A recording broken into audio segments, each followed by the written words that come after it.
Mr. President, friends, and fellow citizens, the task before me is one which requires much previous thought and study for its proper performance. I do not remember ever to have appeared as a speaker before any assembly more strictly, nor with greater distrust of my ability than I do this day. The papers and placards say that I am to deliver a 4th of July oration. The fact is, ladies and gentlemen, the distance between the platform and the slave plantation from which I escaped is considerable. And the difficulties to be overcome in getting from the latter to the former are by no means slight. That I am here today is to me a matter of astonishment as well as gratitude. This for the purpose of this celebration is the 4th of July. It is the birthday of your national independence and of your political freedom. This to you is what the Passover was to the emancipated people of God. It carries your minds back to the day and to the act of your great deliverance. This celebration also marks the beginning of another year of your national life. It reminds you that the Republic of America is now 76 years old. Fellow citizens, 76 years ago, the people of this country were British subjects. The style and the title of your sovereign people, in which you now glory, was not then born. You were under the British crown. Your fathers esteemed the English government as the home government.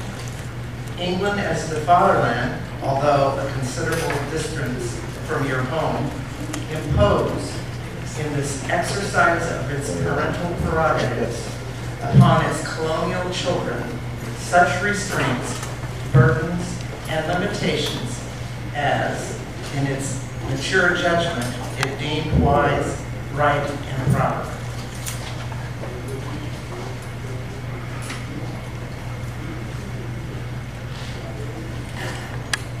But your fathers, who had not adopted the idea of the infallibility of government and the absolute character of its acts, presumed to differ from the home government in respect to the wisdom and the justice of some of those burdens and restraints.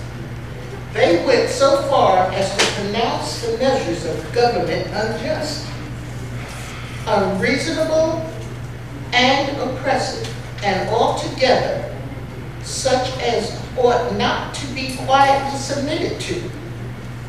I scarcely need say, fellow citizens, that my opinion of those measures fully accords with that of your fathers. Feeling themselves harshly and unjustly treated by the home government, your fathers, like men of honesty and men of spirit, earnestly sought redress. They petitioned and remonstrated. They did so in a decorous, respectful, and loyal manner. This, however, did not answer the purpose. They saw themselves treated with sovereign indifference, coldness, and scorn. Yet they persevered. Oppression makes a wise man mad. Your fathers became restive under this treatment. They felt themselves the victims of grievous wrongs, wholly incurable in their colonial capacity. With brave men, there is always a remedy for oppression. Just here, the idea of a total separation of the colonies from the crown was born. It was a startling idea, much more so than we, at this distance of time, regarded. The timid and the prudent of that day were, of course, shocked and alarmed by it. Their oppression, their opposition to the then dangerous thought was earnest and powerful. But amid all their terror and affrighted vociferations against it, the alarming and revolutionary idea moved on, and the country with it. On the 2nd of July, 1776, the old Continental Congress To the dismay of the lovers of ease and the worshipers of property, clothed that dreadful idea with all the authority of national sanction. They did so in the form of a resolution. We seldom hit upon resolutions drawn up in our day whose transparency is in all equal it. Resolved that these united colonies are, and of right, ought to be free and independent states, that they are absolved from all allegiance to the British Crown. Citizens, your fathers made good that resolution. They succeeded, and today you reap the fruits of their success. The freedom gained is yours, and you therefore may properly celebrate this anniversary. The 4th of July is the first great fact in your nation's history, the very ring bolt in the chain of your yet undeveloped destiny. Pride and patriotism, not less than gratitude, prompt you to celebrate and to hold it in perpetual remembrance. I have said that the Declaration of Independence is the ring bolt to the chain of your nation's destiny. So indeed I regard it. The principles contained in that instrument are saving principles. Stand by those principles. Be true to them on all occasions, in all places, against all foes, and at whatever cost. Fellow citizens, I am not wanting in respect for the fathers of this republic. The signers of the Declaration of Independence were brave men. I cannot contemplate their great deeds with less than admiration. They were statesmen, patriots, and heroes, and for the good they did and the principles they contended for, I will unite with you to honor their memory. They loved their country better than their own private interests.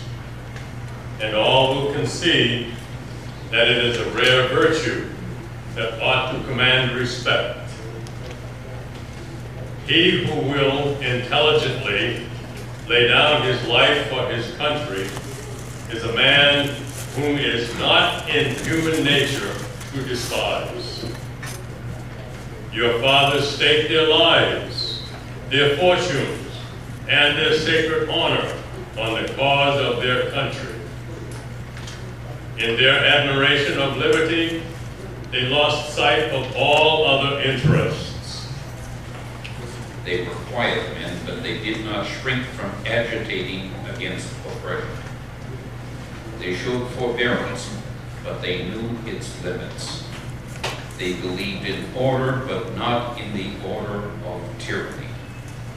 With them, nothing was settled that was not right. With them, justice, liberty, and humanity were final, not slavery and oppression. You may well cherish the memory of such men. They were great in their day and generation. Their solid manhood stands out the more as we contrast it with these degenerate times. Their statesmanship looked beyond the passing moment and stretched away in strength into the distant future. Mark them, fully appreciating the hardship to be encountered, firmly believing in the right of their cause, wisely measuring the terrible odds against them. Your fathers, the fathers of this republic, laid the cornerstone of the national superstructure which has risen and still rises in grandeur around it. Of this fundamental work, this day is the anniversary. Our eyes are met with demonstrations of joyous enthusiasm. The causes which led to the separation of the colonies from the British Crown have never lacked for a tongue. They have all been taught in your common schools, narrated at your firesides, unfolded from your pulpits, and thundered from your legislative halls, and are as familiar to you as household words. They form the staple of your national poetry and eloquence. I say it with a sad sense of the disparity between us. I am not included within the pale of this glorious anniversary. Your high independence only reveals the immeasurable distance between us. The blessings in which you this day rejoice are not enjoyed in common. The rich inheritance of justice, liberty, prosperity, and independence bequeathed by your fathers, is shared by you, not by me. The sunlight that brought life and healing to you has brought stripes and death to me. This 4th of July is yours, not mine. You may rejoice. I must mourn. To drag a man in fetters into the grand illuminated temple of liberty and call upon him to join you in joyous anthems were inhumane mockery and sacrilegious irony. Do you mean, citizens, to mock me by asking me to speak today? To forget these millions, to pass lightly over their wrongs, and to chime in with the popular theme would be treason most scandalous and shocking. It would make me a reproach before God and the world. I will not equivocate. I will not excuse. I will use the severest language I can command, and yet not one word shall escape me that any man whose judgment is not blinded by prejudice, or who is not at heart a slaveholder, and shall not confess to be right and just. Where all is plain, there is nothing to be argued. What point in the anti-slavery creed would you have me argue? On what branch of the subject do the people of this country need light? Must I undertake to prove that the slave is a man? The slaveholders themselves acknowledge it in the enactment of the laws for their government. They acknowledge it when they punish disobedience on the part of the slave. Southern statute books are covered with enactments forbidding, under severe fines and penalties, teaching of the slave to read or to write. When you can point to any such laws in reference to the beasts of the field, then I may consent to argue the manhood of the slave. Would you have me argue that man is entitled to liberty? That he is the rightful owner of his own body? You have already declared it. Must I argue the wrongfulness of slavery? Is it to be settled by the rules of logic and argumentation as a matter beset with great difficulty, involving a doubtful application of the principle of justice, hard to be understood? What then remains to be argued? Is it that slavery is not divine, that God did not establish it, that our doctors of divinity are mistaken? There is blasphemy in the thought.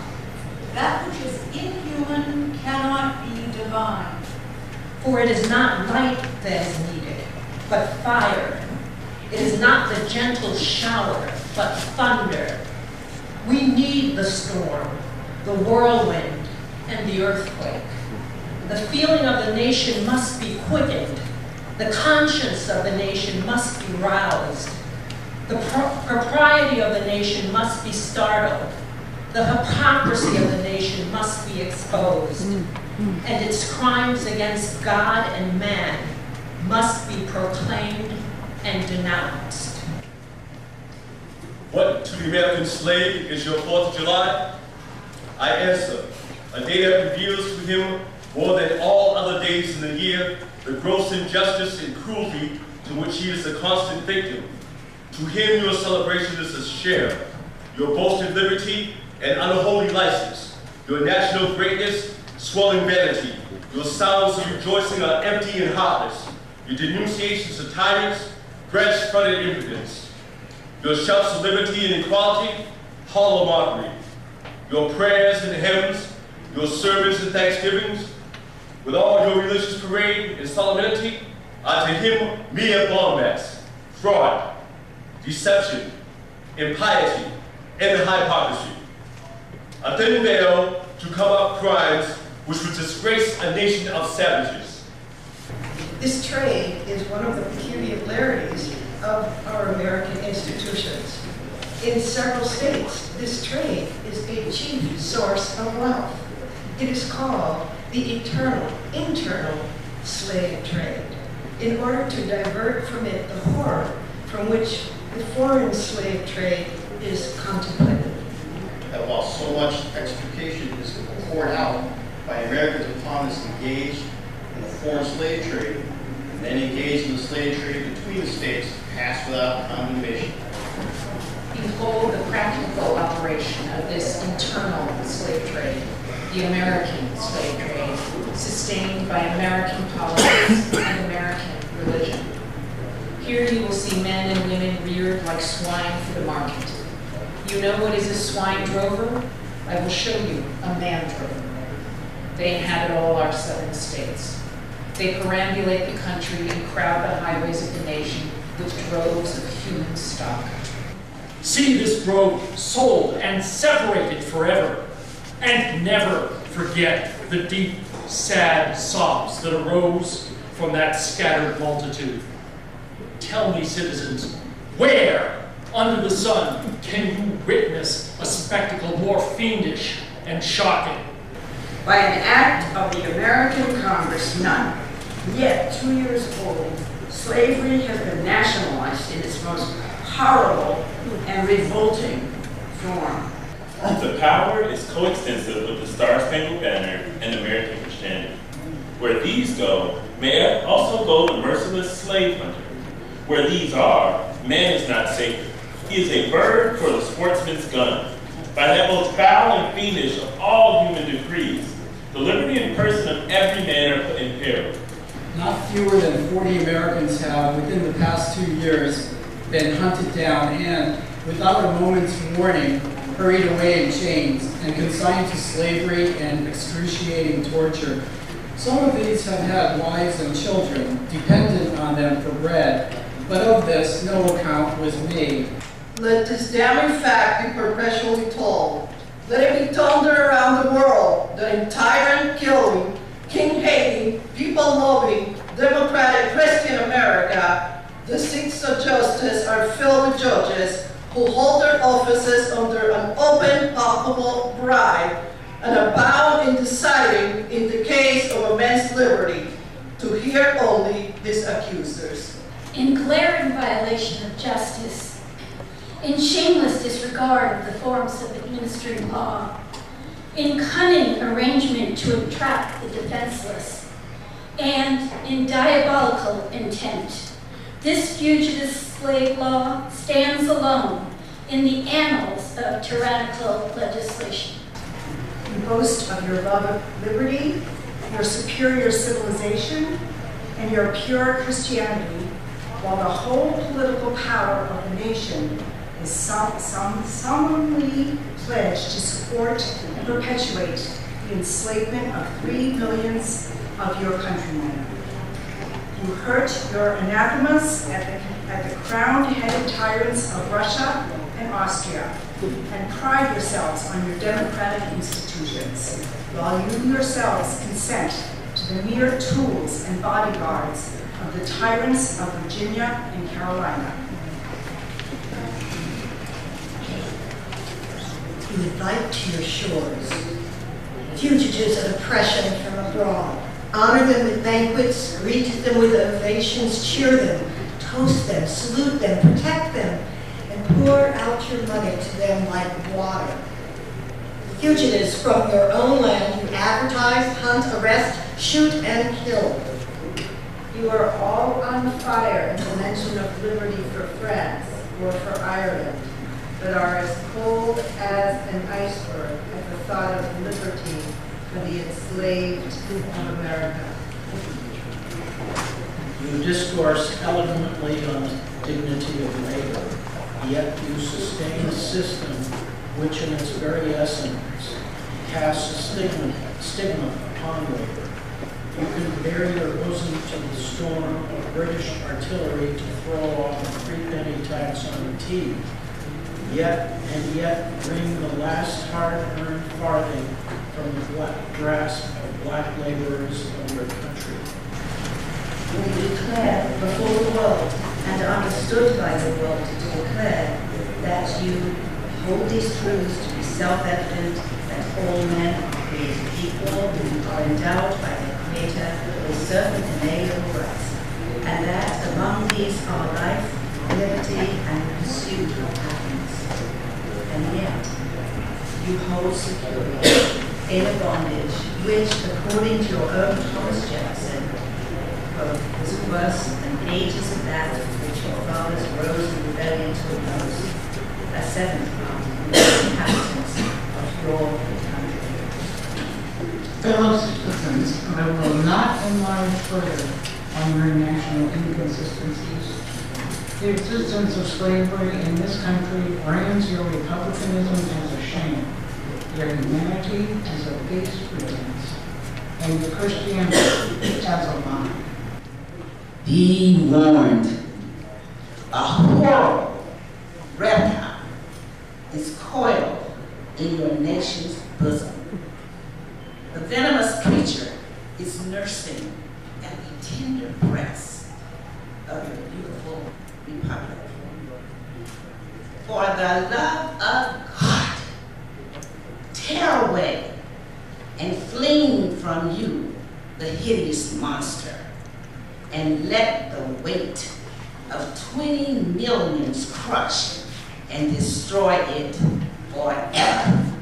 I differ from those who charge this baseness on the framers of the Constitution of the United States.